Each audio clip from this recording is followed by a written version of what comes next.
బిర్యానీ అంటే ఎవరికి ఇష్టం ఉందో చెప్పండి. నాకైతే బిర్యానీ అంటే చాలా ఇష్టం. అలాగే మా మమ్మీ స్టైల్లో బిర్యానీ ఎలా చేసుకుంటామో చూడండి.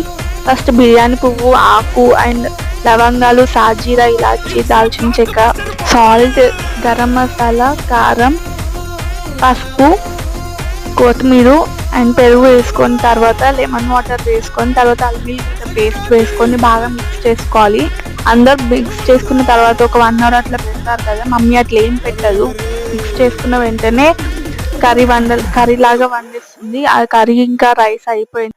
కర్రీ ఇంకా బగారా రైస్ అయిపోయిన తర్వాత ఒక బగుని తీసుకొని దాని చుట్టూ ఆయిల్ రాసేసి ఒక లేయర్ కర్రీ, ఒక లేయర్ రైస్ వేసుకుంటూ అంతా లేయర్స్ వేసుకున్నాక పైన కొత్తిమీర అండ్ పుదీనా వేసుకొని దమ్ చేసేసుకోవాలి. దమ్ చేసుకొని కిందికి దించినాక చూడండి తీసి ఎంత బాగుందో. టేస్ట్ చాలా బాగుంది. మీకు బగారా రైస్ రెసిపీ కూడా కావాలంటే కామెంట్ చేయండి అండ్ సబ్స్క్రైబ్ చేయండి.